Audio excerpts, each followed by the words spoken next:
Bismillahirrahmanirrahim. Assalamualaikum warahmatullahi wabarakatuh.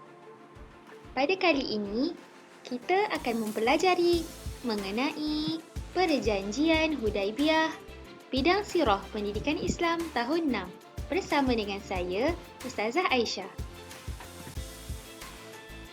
Dalam tajuk ini, kita akan mempelajari mengenai 3 perkara. Yang pertama, latar belakang Perjanjian Hudaibiyah. Kedua, isi perjanjian dan kesannya.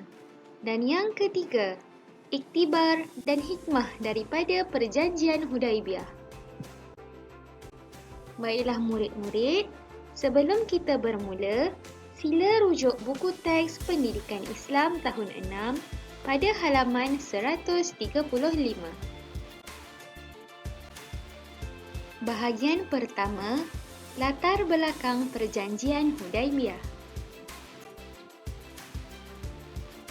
Murid-murid, mengapakah perjanjian ini dinamakan sebagai Perjanjian Hudaibiyah? Ini adalah kerana Perjanjian Hudaibiyah dilakukan di suatu tempat yang bernama Hudaibiyah, yang mana tempat ini terletak 11 kilometer daripada Bandar Mekah. Murid-murid, bagaimanakah Perjanjian Hudaibiyah boleh berlaku? Untuk itu, kita perlu mengetahui peristiwa yang berlaku sebelum Perjanjian Hudaibiyah. Ketika Rasulullah SAW berada di Madinah, baginda telah bermimpi mengunjungi Masjidil Haram, bercukur dan bergunting rambut bersama-sama dengan para sahabat. Kemudian baginda menceritakan mimpi tersebut kepada kaum muslimin. Lalu, mereka membuat persiapan menunaikan umrah dan berangkat ke Mekah pada bulan Zulqa'dah tahun ke-6 Hijrah. Mereka membawa haiwan ternakan bersama-sama untuk disembelih di Baitullah. Bilangan mereka adalah seramai 1,400 orang Islam. Apabila tiba di Zulhulaifah, Nabi dan kaum muslimin berihram umrah. Ketika berada di Usfan, Nabi Muhammad SAW mendapat berita bahawa musyrikin Quraisy di Mekah sedang bersiap sedia untuk memerangi dan menghalang rombongan baginda. Oleh itu, baginda memilih jalan yang jarang dilalui orang ramai untuk sampai ke Mekah. Mereka terpaksa melalui jalan yang berliku-liku di celah-celah bukit. Seterusnya, Rasulullah SAW telah memerintahkan kaum muslimin agar berhenti di Thaniyatul Mirar, berhampiran dengan Hudaibiyah, apabila unta baginda yang bernama Al-Qaswa tidak mahu meneruskan perjalanan. Di sini, baginda dikunjungi Fudail bin Warqa Al-Khuza'i yang bertanyakan tujuan baginda ke Mekah. Baginda menegaskan tujuan mereka adalah semata-mata untuk menunaikan umrah. Kemudian, musyrikin Quraisy menghantar beberapa utusan lagi, antaranya Urwah bin Mas'ud untuk berunding dengan Nabi. Urwah meyakinkan musyrikin Quraisy tujuan baginda ke Mekah adalah untuk menunaikan umrah.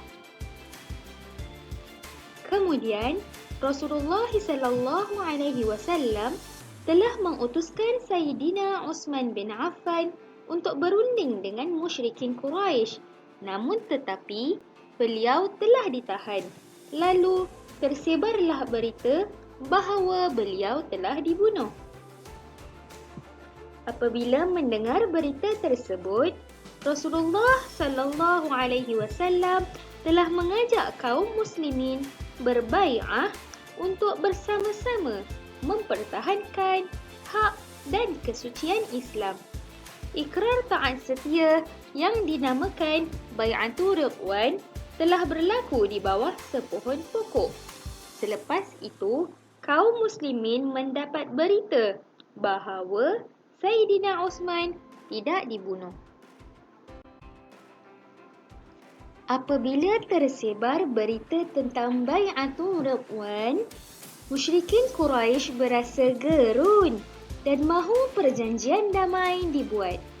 Suhail bin Amru pula diutuskan untuk berunding dengan kaum muslimin. Maka, termeterailah perjanjian Hudaibiyah secara bertulis setelah baginda bersetuju dengan syarat yang dikemukakan. Rasulullah SAW meyakinkan para sahabat bahawa ini ialah perintah Allah dan Allah tidak akan mempersia-siakan mereka. Kemudian, baginda memerintahkan kaum muslimin bertahallul dengan menyembelih haiwan ternakan mereka dan bercukur rambut. Para sahabat yang sedang berduka cita kerana hasrat mereka untuk masuk ke Mekah dihalang musyrikin Quraisy hanya berdiam diri. Akhirnya, isteri baginda yang bernama Ummu Salamah mencadangkan agar baginda melakukan tahallul terlebih dahulu. Apabila kaum muslimin melihat baginda bertahallul, maka mereka pun ikut bertahallul.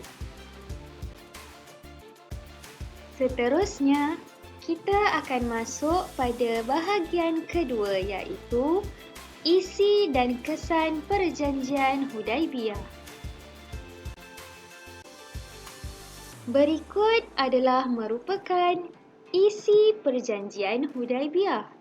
Yang pertama, gencatan senjata selama 10 tahun. Kesannya kepada umat Islam, pertumpahan darah dapat dielakkan dan penyebaran dakwah dapat dilakukan secara terang-terangan tanpa halangan. Kedua, orang Islam tidak dibenarkan untuk menunaikan umrah pada tahun tersebut. Kesan daripada ini, keazaman kaum muslimin semakin kukuh untuk kembali ke Mekah menunaikan umrah. Ketiga, kedua-dua pihak bebas untuk membuat perjanjian dengan pihak yang lain. Kesan daripada ini, Rasulullah SAW mengambil peluang untuk menjalinkan hubungan dengan negara dan kabilah Arab yang lain. Keempat, orang Quraisy Mekah yang datang kepada pihak Nabi Muhammad SAW tanpa kebenaran walinya, walaupun telah memeluk Islam, hendaklah dipulangkan semula kepada kaumnya. Yang kelima, sesiapa dari pihak Rasulullah SAW yang datang ke pihak Quraisy Mekah tidak akan dipulangkan. Mereka akan tetap bersama-sama dengan kaum Quraisy Mekah. Kesan daripada isi perjanjian ini, yang pertama, peluang untuk menyebarkan Islam melalui muamalah semakin banyak antara orang Islam dengan orang bukan Islam di Mekah. Kedua, semakin ramai penduduk Mekah yang akan memeluk Islam. Baik murid, kita akan teruskan pembelajaran kita dengan iktibar dan hikmah daripada perjanjian Hudaibiyah. Terdapat 3 iktibar yang kita dapat pelajari berdasarkan isi perjanjian Hudaibiyah yang telah dipelajari pada hari ini. Sebagai seorang pemimpin, pertama, bijak merancang dan mengatur strategi. Kedua, mengatasi masalah dengan tenang dan rasional. Ketiga, bijak membuat sesuatu keputusan. Sebagai seorang yang dipimpin, pertama, taat kepada pemimpin selagi tidak melanggar hukum syarak. Kedua, berganding bahu dan menyokong pemimpin. Ketiga, mengamalkan toleransi. Sebagai seorang Muslim, pertama, mentaati perintah Allah dan Rasul. Kedua, bersungguh-sungguh melakukan sesuatu. Ketiga, menepati janji. Perjanjian Hudaibiyah mengandungi banyak hikmah. Antaranya ialah yang pertama, membuktikan Islam agama yang cintakan kedamaian. Kedua, dakwah Islam semakin berkembang.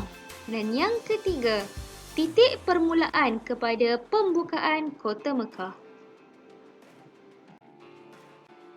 Sampai di sini sahaja pembelajaran kita pada kali ini.